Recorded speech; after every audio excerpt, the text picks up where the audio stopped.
que ma femme, le dimanche, a décidé de prendre du montant. C'est-à-dire qu'elle a dit, on ne va pas aller à l'hôpital. Ça va être très très dur, très très dur. Mais là, je vais m'asseoir à l'ordinateur et je vais écrire toute l'histoire à la présidente de Lyme sans frontières. J'ai rien à perdre, mais tous les signes cliniques de la maladie Yannick sont portés sur la maladie de Lyme. Et la maladie de Lyme, L-Y-M-E, est due à une piqûre de tique. Voilà. C'est-à-dire que ça, c'est votre femme, Ouais. toute seule? Oui. Parce qu'on va découvrir, il y a un grand professeur qui va venir dans un instant, qui est votre sauveur, on peut l'appeler comme ça, puisqu'il va sauver la vie de votre fils et va vous sortir de cet enfer.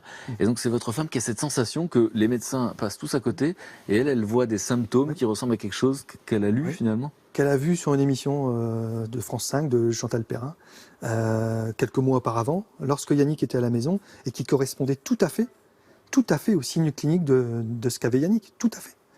C'était trait pour trait.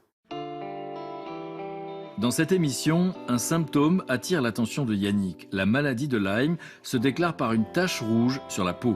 Or, une tache avait bien été repérée sur le corps de son fils 10 mois auparavant. Et là, c'est le début de la sortie du tunnel. Donc, diagnostic, un traitement, Ouais. et donc c'est des antibiotiques, j'ai envie de dire tout simplement. L'antibiothérapie à forte dose, parce que pour le coup, pour Yannick, on ne pouvait pas se contenter d'un petit truc, il a fallu passer sous intraveineuse avec un antibiotique très très puissant. Parce que ça fait 10 mois qu'il est là-dedans. Voilà.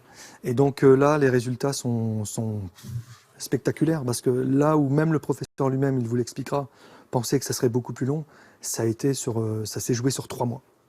C'est-à-dire qu'en 3 mois, Yannick a récupéré toutes ses fonctions. Au bout de 3 semaines, il n'avait plus aucune douleur.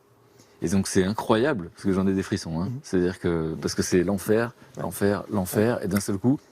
À la fin de cette antibiothérapie-là, et le traitement qui a suivi, bien évidemment, Yannick a récupéré tous ses moyens fin décembre, alors qu'il était hospitalisé début septembre.